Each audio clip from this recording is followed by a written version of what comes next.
Hello, everyone.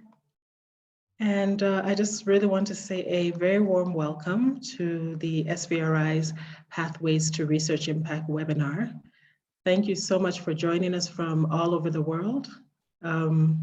Many of us did not have the good fortune to learn about research impact in school. It's often something that we begin to think about and learn how to achieve on the job. So I am delighted to be able to welcome you to the launch of the SVRI's course on this subject, and thrilled to be joined by a panel of esteemed speakers whom I'll be introducing a bit later. But for now, I am going to hand over to Liz Dartnell to tell us a bit more about the course. Over to you, Liz, and thank you. Thank you very much, Chi. I'll just wait for Morma to put the presentation up. And I'm really honoured and excited to have this opportunity to introduce the Pathways to Research Impact course and to provide you a brief overview of the course. How are we doing, Morma?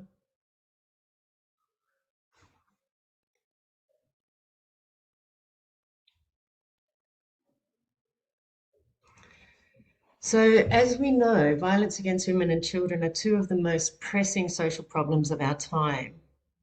And the research and evidence that we generate as researchers in this space is often political and politicized.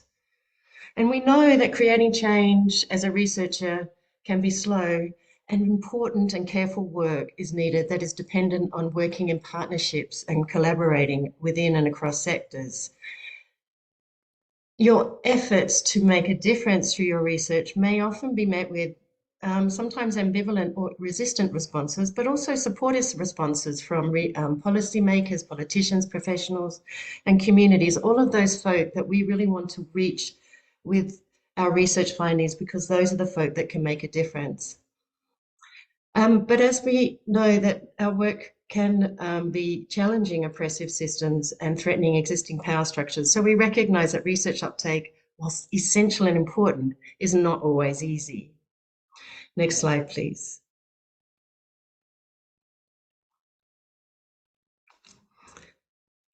To strengthen our understanding of violence against women and violence against children and to prevent it, we really need research that can make a real impact, that can provide an evidence base to improve and strengthen existing programs and build new programs, policies and advocacy. And given the depth and breadth of the problem, there really is an urgent need to really maximise research uptake, use and impact. We know that it is essential that we work together to minimise research waste. Research is expensive, and we really want to develop programs of research that have real-world impact in mind. Next slide, please, Morma. The rate at which research impact evidence, the rate at which research evidence impacts policy and practice is not always straightforward or quick. It can be highly variable. And there's always a gap between what we know works and what has been done in real-world policy and practice settings.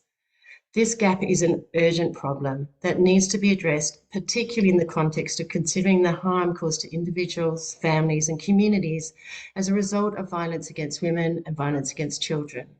Next slide, please. So the course objective, why did we create this course, really is to equip researchers and practitioners to take steps to really maximise the impact of the research that you do. Next slide, please. What are you going to learn in this course? In this course, you're going to learn about leading and influencing change as a researcher and a practitioner researcher. You're going to learn about the evidence ecosystem within which we're working and learn about research impact and the different types of research impacts that are out there and the different definitions and understandings of research impact. You're going to be learning about working with the right stakeholders and collaborators in your own context.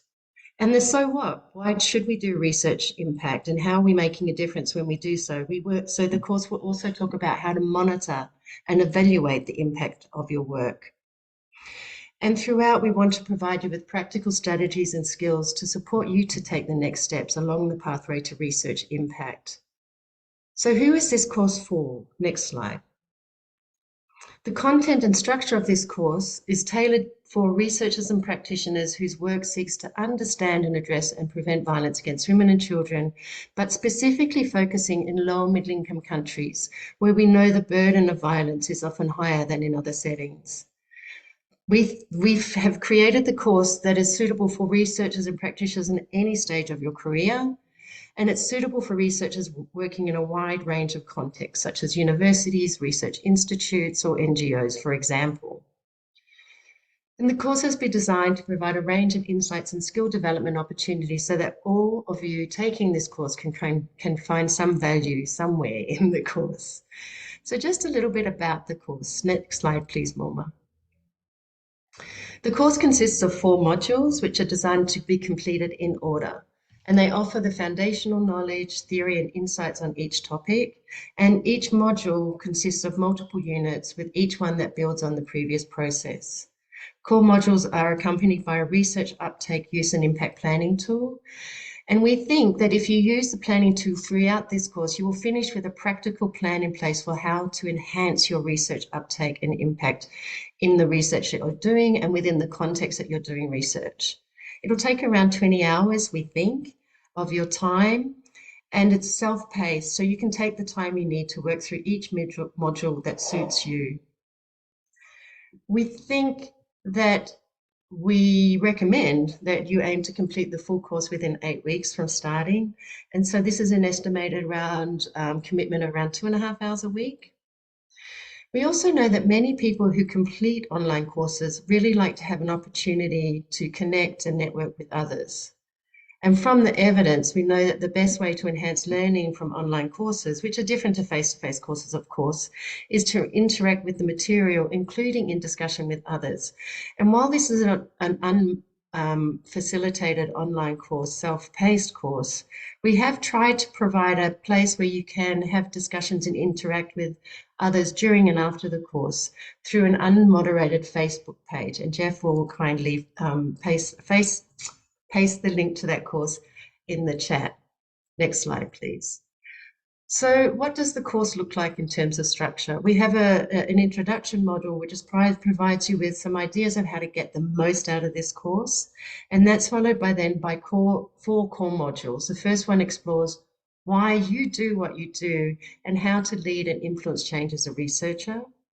Core Module 2 looks at taking a closer look at the evidence ecosystem and how to understand and leverage your place within that system to maximize the impact of your research findings to really do make a difference in the world of the lives of women and children. Core Module 3 focuses on building and maintaining deep and lasting relationships and partnerships with stakeholders and collaborators. We do know that relationships and trust between policymakers, practitioners, and other partners is a really important avenue for research impact. And Core Module 4 looks at the so what. It explores how you can monitor and evaluate your own research uptake efforts to improve the uptake, use, and impact of your research. And as I've mentioned before, underpinning all the modules is the planning tool. And we really hope you will use this tool because we do really believe it will assist you to develop a plan to enhance the uptake, use, and impact of your own research in your own context. Next slide, please. So I really hope that this overview has convinced you that this is a great course to take. So please do take the course. The link to the course is in the chat, and we would really welcome your thoughts and feedback on the course as you go through it. Thank you so much, and back to you, Chi-Chi. Thank you very much, Liz. And for anyone who doesn't know already, Liz Dartnell is the Executive Director of the SVRI. I'm Chi-Chi Undie. I'm a Senior Associate with the Population Council and the Board Chair of the SVRI. I mentioned that I'm thrilled to be joined by an exciting panel of speakers. I'm going to introduce each of them right now and then jump into a number of questions around research uptake or research impact to help us appreciate the course more fully. We're joined by Robin Milden, who is an internationally recognized figure in the field of implementation science, evidence synthesis and knowledge translation, and program and policy evaluations in health, education, and human services. She's the founder and chief executive officer of the Center for Evidence and Implementation, which is a global social purpose organization whose work now spans across 8 countries. She's also an adjunct associate professor at Monash University, a visiting professor at the Yong Lu Lin School of Medicine, National University of Singapore, and co-director of the recently established Behavioral and Implementation Science Interventions, National University of Singapore. She's a co-author of an edited book entitled Implementation Science 3.0, published in 2020. And in 2021, Robin was honored with the Campbell Collaboration's John Westbrook Award for contributions to knowledge translation and the dissemination and implementation of evidence. We are also joined by Marceline Machisa, who is a specialist scientist with the South African Medical Research Council's Gender and Health Research Unit. She's also an honorary lecturer at the University of Wits School of Public Health in South Africa.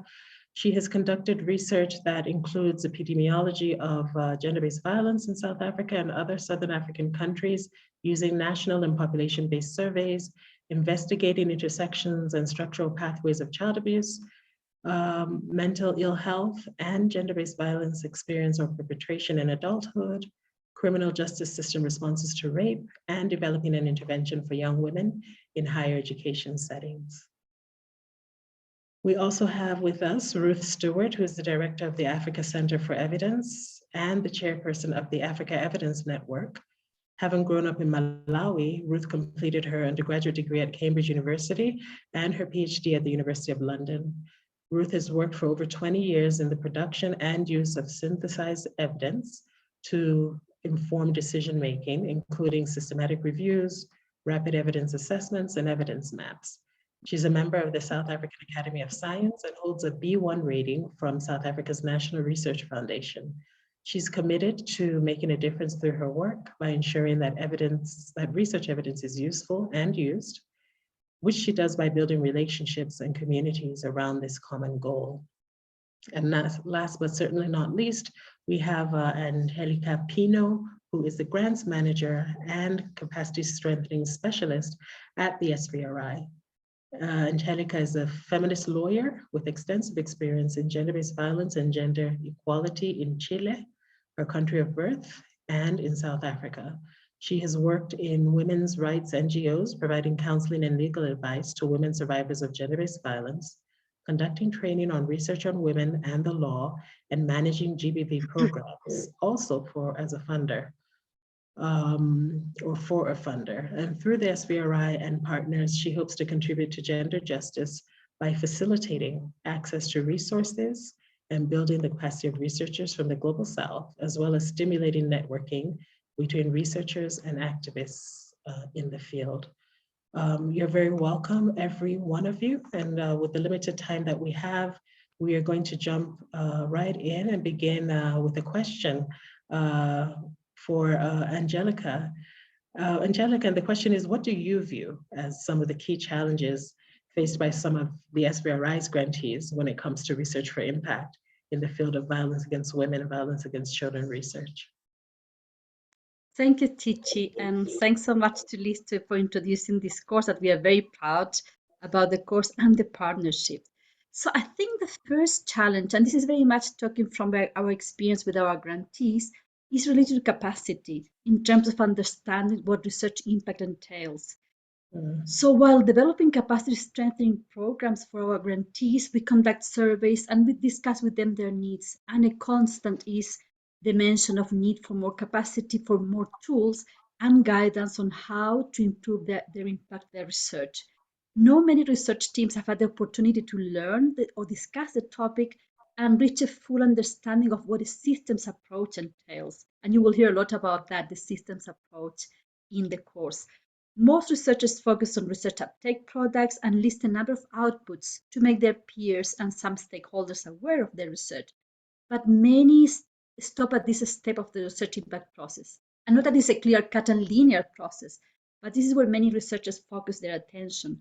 We don't see many proposals trying to understand how to go all the way in following up monitoring and evaluating the impact the research will make in the lives of individuals and communities. Another challenge relates to what is understood by evidence and how well received or not is evidence that debunks myths about what works or not in our field. And going back to our grantees, a great example is the work of a Latin American grantee researching the impact of a program with police. And this grantee explained how concerned was the hierarchy of the police in allowing them to conduct research, because that would open the space for bad evaluations and potential criticisms of their response to intimate partner violence. So the team was very smart in getting the top brass engaged from the beginning, explaining how the research could help them improve the program. And to their credit, the researcher credits, some specific recommendations were taken up early in the research process due to their very smart partnership building. Another South African researcher that is very involved in national policy development on violence against women in the country also recently shared the difficulties of explaining what the evidence is telling to government officials who, confronted with evidence about the inefficacy of some particular interventions, would challenge her. So are you asking me to stop an awareness program in townships which has been running by small community organizations for years? What will we say to the women when we cut their funding? And I think this is a very specific challenge in our settings for researchers. Low middle income countries with high levels of violence against women, with competing development priorities, with small or not properly managed public budgets. So many politicians dismiss as elitist the evidence presented by researchers and want to continue funding particular programs because that is what they know, because they are easy and they might require little resources, because they are convenient from a political point of view. So this example illustrates how political and politicized the process of knowledge creation, uptake, and use is in our settings. Another challenge relates to the key question of who do the researchers want or need to speak to? Who do they really want to reach? To academic audiences in their country or overseas, or to their government and activists at country level, so that their research can really have an impact. And unfortunately, many times researchers cannot really speak to both, depending on their time and funding. There are difficult choices to make for researchers from purely academic settings, for instance, where publication in reputable academic journals is the main measurement of work success. And in many instances, we know these publications are no open source, so there is very little chance that activists or even policymakers will have access and utilize the research findings and recommendations. And here, I think the issue of decolonizing knowledge and language justice come into place. And SVRI is really passionate about this. In our grant-making program, we negotiate with the grants and plans with the grantees. And it is so surprising to receive a list of proposed outputs that includes the usual journal publication, but also other policy briefs or communication materials in English only. So we go back to the grantees and ask them to include publications, a policy brief, a blog at least in the main language of their countries, so that we can really guarantee that the information produced by this project will continue flowing at the country level. And I think, to be fair, the problem here, of course, is not that researchers don't want to communicate to broader audiences, but they are confronted with a system that puts pressure on them to publish internationally in journals that mostly in English. Also, not many researchers have acquired or developed communication skills, whether traditional or social media ones. So they don't include comprehensive communication strategies or budget for them either. So for instance, when we offer opportunities to our grantees to publish their work in the SVRI blog, we don't always get an overwhelming response. Most of them are used to academic writing and struggle translating their research into plain language that can be engaging for policymakers and activists who might not have the time and or skills to read academic publications relevant to their work. And I think a final point that somehow encapsulates all the things I've been talking about in terms of challenges. A major challenge is phase 2, funding for this work. Research impact needs specific funding and should not be an afterthought at the end of the research process and a small communications line in the research budget. A proper research impact planning tool, like the one offered by the course, and you will see it when you all join the course, needs to be properly budgeted for. If you think carefully about the time and human resources needed to engage effectively to the ecosystem, we will realize that every research project would need a research impact budget line, including funds for joint development of studies, for capacity strengthening of researchers in research impact, for communication strategies, including products for different audiences and in different languages, for meetings to provide feedback to communities to end data extractive practices, for engagement with women's rights organizations and networks that will use the findings to enrich their advocacy campaigns, for regular participation in key government forums where their recommendations can become enshrined in public policy, and of course for developing communities of practice on research for impact in specific topics. So in summary, we cannot demand that researchers develop and implement research impact plans without proper budgets and without proper understanding of the demands of a systems approach. Thank you, Angelica. I mean, there's so many points I could pull out from what you've said. We are pressed for time. I will say, though, that, you made an interesting point about people not necessarily beating the door down to contribute blog posts to the SVRI blog. And it also goes back to our institutional cultures and what counts when you're evaluated. And so we really need to change things at that level as well, because you may be given credit for a peer-reviewed publication and not necessarily for a blog. And I think we need to go beyond publications alone, because they definitely are not the only thing that spark research uptake.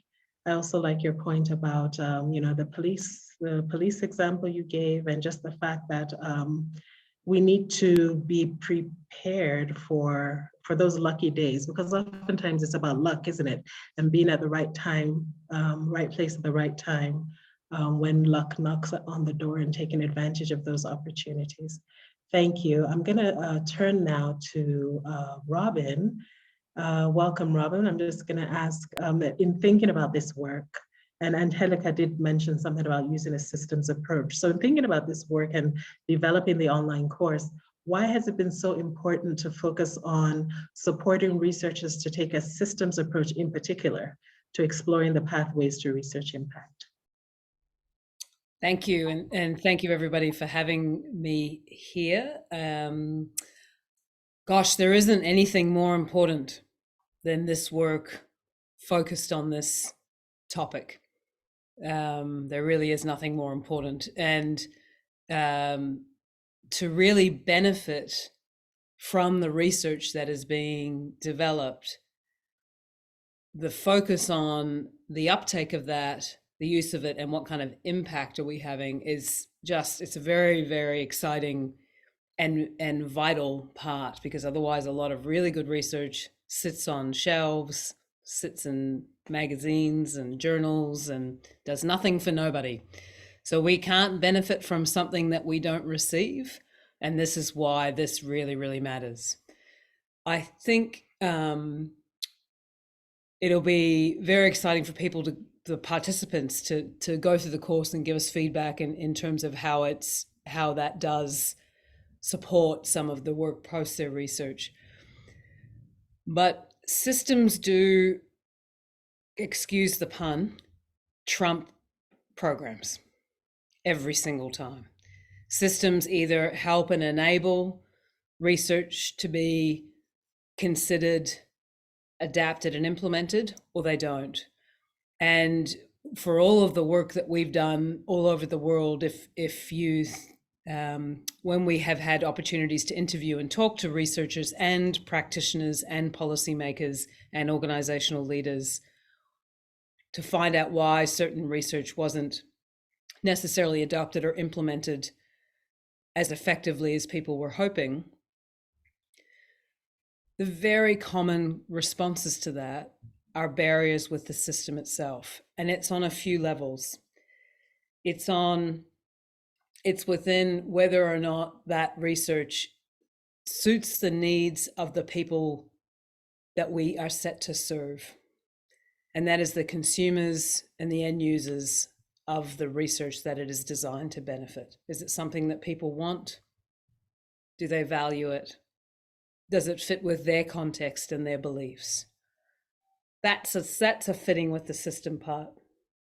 But in addition to that, where this innovation and this research is going to be implemented, whether it's in a community, in an organizational setting, in a place, it really matters that we think about how that research and those findings fit with that context and that place and those people.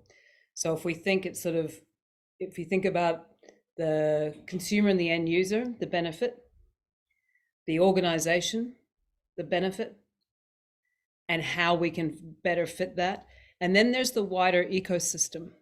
You know, to what extent do we have funding to do that? How has policy been designed or redesigned to support the use of it? How is it a priority for that particular country or community? If we don't think about all levels of the system, the people that can benefit, the organizations who may be delivering, and or the communities, and the sort of wider political system funding decisions, if we don't think about what we need to do to influence each of those areas, it's been shown that we won't get the sort of uptake and implementation of the research that has been conducted in a way that we were hoping.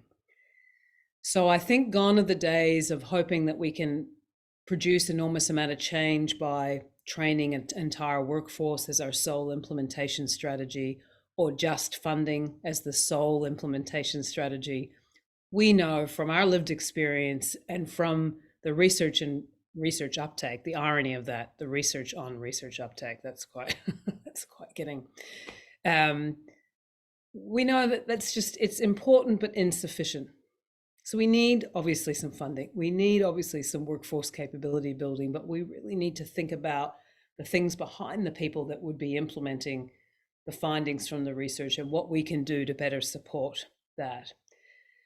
And readiness in terms of both people and systems, readiness to take on the findings from research, capability and time to do so also needs to be considered, and that can be enhanced. So we can help individuals become possibly more ready to take on some change. Change is really hard. It's very hard for everybody. And implementing is a team sport. So it's something that we would be doing together and taking on many different perspectives. But it's also the readiness of organizations and communities to be able to think about how to take those findings on and what needs to be done different and how do they support that and the wider system. So we sort of call it the 3 to 4 eggs. So finding the fit between the findings of some of the research and where that can have an impact and support the very important change that needs to be made for this particular area. So thank you. Thank you so much, Robin. I think really from the very first, your very first sentences or questions about, does the research suit the needs of the people that we aim to serve, that really grabbed me. And it's just a reminder that even though it seems obvious, we need to think about research impact very early on. And not midway and not at the end, but right from the beginning if we're actually going to effect any change. And I'm sure there are all kinds of questions, not just for Robin, but for Angelica as well. Please let me invite you to use the Q&A function, which you can see, you should be able to see at the bottom of your screen. Please go ahead and put your questions in there as we proceed. Thanks again, Robin. I'm now going to turn to Ruth and to ask you, Ruth, that as leaders of organizations or even leaders within organizations, how can we support the use of evidence in decision-making within the field of violence against women research? Thank you, Chi-Chi, and greetings to our audience. Well, I see you joining us from all over the world. I'm sitting here in Johannesburg, and it's lovely to join this discussion. So I just heard Robin talking about systems change and how do we do this? How do we influence systems? And Chi-Chi, you were talking about making your own luck. How do we do that? How do we make our luck in this process? So I lead an organization that is about trying to bridge those who are producing great research on important issues and those who are making decisions. and I work in this space. But I know from this varied audience we have that we've got people who work in research organizations, who fund research, who work in policy and decision making, with communities, with advocacy. So we have a whole range of different types of organization. And maybe just to share a couple of stories of where I've tried to bridge the gaps amongst these organizations and it's gone horribly wrong. And what I've learned from it. So one of them was just about language. Angelica, you talked about language. And I once sat in a workshop that was a whole range of people trying to support the use of evidence in decision making. And people were talking about CSWs, CSW this, CSW that. We're talking about HIV/AIDS. And it took us far too long before we realized that some people were talking about commercial sex workers and some people were talking about community social workers. And we didn't realize, right? So we use, even in English, even in a common language, we use all this terminology. So that was one disaster I experienced early on in my work. Another one was working with the government here in South Africa to support their use of evidence. And we got ourselves on a fancy government committee and we thought we were doing great stuff with very important people. And then somebody introduced me as being funded by the UK's Department for International Development. And I was asked to leave the room. Why would a government from the global north be trying to shape policy decision making in the global south? And the diplomacy of the scenario was just all wrong. And that meant nobody was going to listen to me. So it's taken me a while and a whole series of these accounts where things have gone a bit wrong to realize that probably what we need to do most in trying to increase the chance of that luck of making a difference and shifting systems, it's really about getting to know one another, respecting one another's different positions and listening. So I often use my favorite prop as a piece of a jigsaw puzzle. And if you imagine a big jigsaw puzzle, which is the landscape of initiatives to protect women and children and to prevent violence against them. And that landscape includes individual researchers, research organizations, research funders, all of these different players. And every single piece of the jigsaw has to be there for the picture to be together. And there's no point in me polishing my jigsaw piece and arriving in a government committee and standing there and feeling terribly important if I haven't listened first to the interconnecting pieces that make up the picture and acknowledge that they are just as important as me being clever and me bringing my piece of the jigsaw. So I'm an academic, I'm a professor, I can come with all these accolades, but honestly, it's completely useless if I haven't first listened to my government colleagues about what their budgets, their priorities, if I haven't thought about the research agendas, the funders, the women and children who are being affected and the advocates who work so closely with them. So if we're going to start to make a difference to those systems that Robin was talking about, we need to really respect one another and in one another's organizations and the importance of each jigsaw piece and to listen to what they've got to say and to realize that we're much stronger together. So I'm a big advocate and it comes out within the program that we've put together as part of this course. I'm a big advocate for starting with relationships and respectful and listening relationships, because that's how we can be stronger together. Thank you. Thank you so much, Ruth, for again, touching on things that we may not necessarily have heard in the classroom. Things such as the importance of respect, the importance of getting to know people, the importance of listening, and so on and so forth, and how all of this has to be mixed in with the science and with the evidence in order for anything to really happen. I think that's particularly important, particularly in this day and age. So I just want to draw the attention of all the speakers to the Q&A box. Let's take a look at the questions that are coming in there. We won't have so much time for responses. So if we could start taking a look now and forming any responses we may have, that would be much appreciated. As you do that, I am going to call on Merceline, just to ask Merceline, as a research leader, what advice would you give to violence against women researchers when it comes to research impact or research uptake? Thanks, Chichi.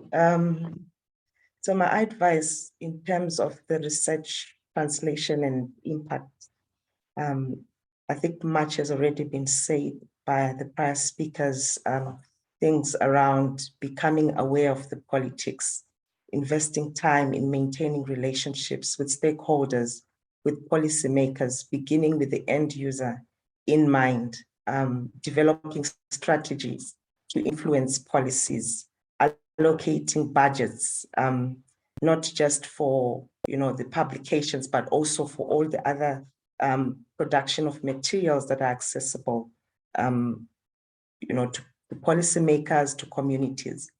And I think all this really is part of the things that are being taught in the SVRI course that is just being launched. And I guess my encouragement is, for researchers, those in their early career, even those that have progressed, to take this course and to learn. And just to echo what Chichi and others have been saying, that some of us were not so fortunate to learn anything about research translation in our academic programs, and we pretty much learned about it, trial and error, and in some ways, going through blunders. You've done the research, and then you realize, okay, but we need to disseminate this, and all the resources are already depleted. So I guess the encouragement is for people to take this course. It's really a beautiful course in the sense that it is it's self-paced, but it also has opportunities to interact and to learn just from the course, but also from the others who come onto the course. And I think the beauty of the course is just that it just doesn't give you the strategies and say, these things are important, but actually there are resources, tools, worksheets, things that you get that you can actually, use in your own research and be able to maximize impact. So I really encourage people to take this course. Thank you very much. Such nuggets of wisdom there. And yes, to say it all over again, that oftentimes we just have to learn by doing, but we have had to do that. Now we have this course that I think can bring us much closer to our goals. So I encourage us to go out there and take this course as well. Thanks so much for your comments, Marceline. So I'm drawing the attention of our speakers again, once again, to the Q&A box. I'm not sure if each of you can see the questions there. We have a number, 4 or 5 or so that have come in. And if you can see it, and I think 1 or 2 may have probably already been answered, just by your interventions. But if there's anyone that sort of resonates with you and you'd like to pick up on, please feel free to jump in. And otherwise, I can read out 1 or 2 and see if there are any takers. Are we all able to see the chat box there? Any question that jumps out at you that you'd like to respond to in the few minutes that we have left? I see Angelica's hand, so please go ahead, Angelica. A quick one, this one about how to become a SVRI grantee. Of course, we have a call for proposals, for research proposals every year. So just keep an eye for the next call. We are now selecting the grantees for next year. So the call is closed for this year, but we will have another one open next year. So keep an eye, and you can, if you're successful, you can actually become a grantee. The other one, very quick, is like there's a question about if feminism is kind of good, somehow good. Is it good or bad for research in a way? It says, does feminism inform the approaches to research? If so, has this had a negative or positive impact or both? And I firmly believe that I think a feminist kind of approach to research has a lot to give to particularly people from the South, researchers from the South. I think we have learned not just, but really, really the emphasis on participatory, not just research, but how you do the whole process of identifying the needs of communities, of women. How do you go about having methodologies that are also participatory? And how do you go about not being data extractivist? How to really giving back to communities, how to influencing policymakers. That's a lot of that comes from feminist approach to research. So I do believe that has been, I cannot really see that something has gone wrong with feminist approach to research. So that's a quick one regarding that question, Titi. Thank you, Angelica. I saw Ruth's hand and then followed by Robin. Please feel free. Thank you. Let me see if I can answer a few of these questions. First, I want to acknowledge we have a colleague here from the Department of Basic Education in South Africa. And my experience of working with colleagues in government here in South Africa is that you're way ahead of certainly of academia and often of researchers. And so really just not necessarily an answer to your question, but to acknowledge that it's the academic and research enterprise that really needs to change and shift to start to be more focused on genuine context-driven questions. And unfortunately, academia is a very large ship that turns very slowly, but we're working on it. But absolute recognition to colleagues in government who are doing a huge amount in this area. There's a question here from Bansi around incentives for beneficiaries to make decisions based on research findings. And I think there's all sorts of, it's quite well documented, increasingly, there's all sorts of reasons why decision makers would make decisions based on research. And it's to do with transparency and actually genuinely when resources are scarce to ensure the resources are being used in the best possible areas. So there are a set of great incentives, and I think we need to be better at encouraging those, recognizing our government colleagues. And just quickly, lastly, there's a specific question Lauren raised for me about how do we get people to start to talk on a common ground? And I think you've made great suggestions in here, Lauren. It's about focusing on a common goal and getting people to be open about that priority, because once you can get all sorts of different people to focus on one problem together, you start to have common ground. But there's also all sorts of practical things we do when we have these kinds of conversations, where we work really hard to remove titles, because our government colleagues tell us that when professor walks in the room, we feel like we're not allowed to talk now because you're using long words that we don't understand and you're the authority. So simple things like no titles can be used to improve that. So thank you very much, Chair, and I hope I've addressed a few of those questions. Absolutely, Ruth. Or having no titles for oneself, but making sure we use the government folks' titles, out of respect, all kinds of things that we can do. Please go ahead, Robin. Yeah. And I see you smiling, Marceline. So if you have a comment after Robin, please feel free. Go ahead, Robin. I actually want to hear from her first, because that is, but I just really concur with what Ruth was saying. Very similar in the other countries that we work.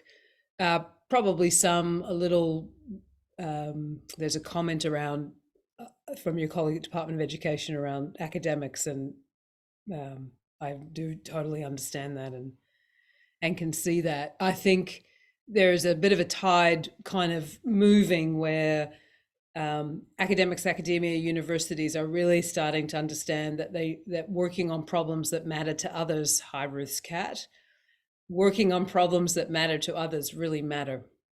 And you can see research grants and funding shifting towards that. So not necessarily kind of academic driven problems to solve, but real world. And both the work that I think all of us do on this panel are about working on real world problems that aren't academically driven. And increasingly the network of us is getting bigger and bigger.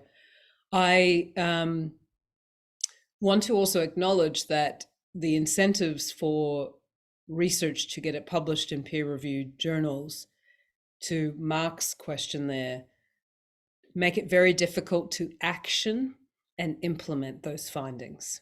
And often we're brought in to think about how to implement findings from research projects in the work that CEI does and our colleagues around the world. And the way that research needs to be described in academic articles makes it very difficult. Like often the intervention or the innovation or the policy is not described sufficiently. So there's something, it's hard, I don't know how to, often we have to go back to the original innovation to be thinking about how to make that more implementable, more actionable, more doable, concrete, and something that you can see. And that's where, again, language comes in, where language can make things very, very difficult for people to participate equally in teams, come to a consensus and work together to try and get something done. And that often comes with power and all sorts of other privilege.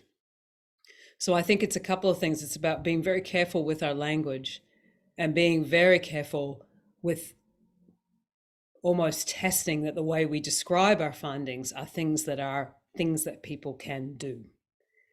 And my final comment on that, and I was speaking with someone about it today in relation to violence against women and children in a couple of high income, in Australia, New Zealand, and in particular the US. And sometimes it's just, in fact, not sometimes, all the time, having people with lived experience have a little look at what we're doing and have a say in how it's described and how it's done makes quite the difference. And we should never be afraid of doing that. And I was at a wonderful forum yesterday, 500 lived experience people around violence against women and a whole bunch of government people in a room. And if I could have filmed it for this, it would have been a great, Angelica, great case study for the work that we're doing together. It was just terrific. So I would encourage the participation of groups that have been marginalized to date. Thank you. Absolutely. Thank you so much. And I see that, I see you've unmuted yourself, Marceline. Please feel free to make any comment you may have. Thanks. I was just going to share a case study of what has happened in South Africa over the past few years in response to the questions about academic-driven research agendas, how through collaborating and processes and platforms of consensus building that has involved the researchers, the practitioners, the NGO sector, government, people have come together and actually developed, the National Strategic Plan for Action to End Gender-Based Violence. And so we are kind of in a space where, because of that consensus building, there is direction in terms of what are the priorities for research and for practice in South Africa. And so I think for me, when I look at that case study, it's kind of progress in the sense that everybody has contributed to developing, the agenda and what are the needs. And so even as a researcher, as I start to do research, I'm also constantly referring to the National Strategic Plan and thinking, does my research contribute to the needs of the country at the moment? So I think those processes of building consensus, relationship building, and also just continual collaboration are quite useful in terms of just setting priorities for research. Thank you very much, Mercy. We're doing really well with time. So we have about maybe 7 minutes to still respond to some of the questions in there. I see your hand raised, Liz. Please go ahead. Yes, hi, thanks, Chichi, and thanks for this really rich discussion and all the fantastic questions that are coming up. There's a question from Leanne around whether we would recommend this course for policymakers and government officials. And in some senses, yes, it would be great for them to take the course, but also there would be different content if we were to adapt this course for different stakeholders and structures. So it'd be super interesting to work with policymakers and practitioners around what they need to better understand how to incorporate evidence into policymaking and practice. Also to understand how the difference between the timing differences between policymaking and research and how we intersect with each other. And I think there's a real important process around, just building on Mercy's comment, around how different actors within this evidence ecosystem have different pressures on them and different requirements on them. And having a discussion together around that is really important. And to highlight an incredibly wonderful process currently underway in South Africa called the Violence Prevention Forum, which is bringing together different stakeholders from academia, from funders, from government, from policymakers. And the whole process does start around what are your needs, what are your pressures, and what are the languages that we use to get a shared understanding first of what we mean, who we are, and then moving forward on that. And that's been quite a powerful process. And it builds on what Ruth was talking about, how the need for trust and relationship building is really important around research uptake and impact, and that this can be a long and important process, but it does take time. And we want to encourage you all to take the course. And maybe our next venture is to look at a course for policymakers and government officials. And we'd love to work with any of you on this. So thank you so much. Back to you, Chi-Chi. Thank you, Liz. I'd like to encourage the participants to please put their questions into the Q&A box, and we'll do our best to answer the questions that we can. In the 5 minutes that we have left, I want the panelists to feel free to pick on any other questions they see in the chat box that they feel like they would like to respond to. And perhaps as you do that, I could also just touch on the fact that a number of the questions in there have to do with the best ways to communicate and tailor evidence and so on and so forth, the best kinds of publication mediums, this, that, and the other. And I just really want to say that in addition to our conventional, sort of publications, blogs, this, that, and the other, that we probably really need to begin thinking outside, the box of that to other ways of communicating, sometimes just even a presentation. Going back to the group that you intended to serve with a presentation to let them know this is what we found about the work that you all are doing, and this is what that in itself can be, very impactful before you even write up your results, for instance. Increasingly, people are doing podcasts, including the SVRI. I guess we need to begin to think about, if we were not researchers, what would we be listening to? What would we be reading? And sometimes even as researchers, we just don't have the time to read either, So really be looking at? Is it the tweets or whatnot? And so we need to get out of our comfort zone, I think, as researchers, if we really want to have impact. And thank you, Cassie Carol. Gemma has put a comment about how she actually participated in this course and would greatly recommend it. It helps one reflect on the challenges we experience in advancing evidence uptake without having intentionally engaged end users upfront, and the planning tool is excellent. Thank you, Carol. That is really great to hear, and I know what the SVRI is hoping for. Any last minute takers? We have about 3 minutes in case there are any questions in there that anyone would like to. Oh, I see your hand up, Angelica. Please go ahead. Sorry, thanks, Titi. I just wanted to compliment a bit what Liz was saying about the Violence Prevention Forum that SVR is part of. The example I gave about that researcher working in South Africa in the violence against women field was exactly from that forum. And what we did was actually, because it's a very multi-stakeholder forums, it's government departments, researchers, NGOs. So what we did was, when she presented this kind of situation, we got together to sort of develop a strategy on how to go back in those spaces to say, how do we, and exactly some of the points that Ruth and Robin were making, like they also have to be humble too as researchers. We don't know it all. So just to start with that too, saying we are not saying you have to finish that program, just to engage in a very respectful way.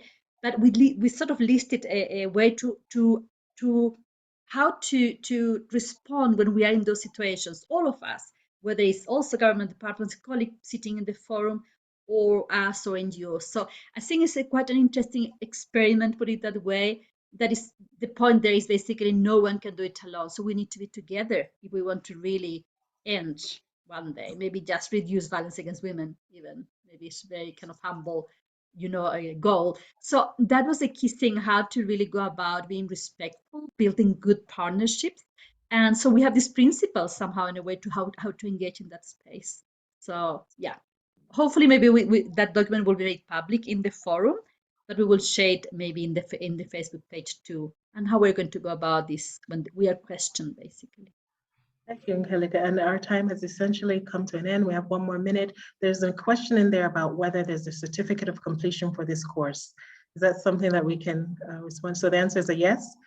Yes, that's there really is good, one. because I know that that's useful for a lot of people. So at least we can sort of end on that positive note, unless there are any burning responses that any of the panelists has to any of the questions that they see. Yes, Liz. It's not an answer to a question, because all the questions have been amazing, and I think the panelists have really addressed many of them. But if there are any questions that you do feel haven't been answered, please do email us. I just wanted to say that this this course has been developed in partnership with multiple stakeholders and external partners helping us. So it hasn't been developed alone, and I want to really express our gratitude to that. And I'm going to paste their links to all the folk that have been the key leaders and the drivers of the course. So I just want to reiterate what Robin said, like, please do stay in touch with us. If you take this course, let us know how it works and doesn't work, because we're always wanting to improve and strengthen and meet your needs as researchers and practitioners wanting to use your research to make a difference. Back to you, Chi-Chi. Thank you, Liz. And thank you, everyone, for participating in this webinar. Thank you for the really stimulating questions. We did try to answer most of them. I recognize that we could not respond to all. Our apologies for that. We do hope that the responses provided so far, though, were helpful. Thanks also to those of you who've actually taken the course and are sharing what your experiences have been. We're encouraging everyone on here to spread the word about this, take the course yourself. I want to thank our panel of speakers for a very rich discussion, drawing on your really wonderful experiences with achieving research impact, which we know is complex and never really linear. Thank you for sharing your wisdom with us today. And I'm going to wish everyone a wonderful rest of the day. Thank you for joining us, and goodbye. Thank you.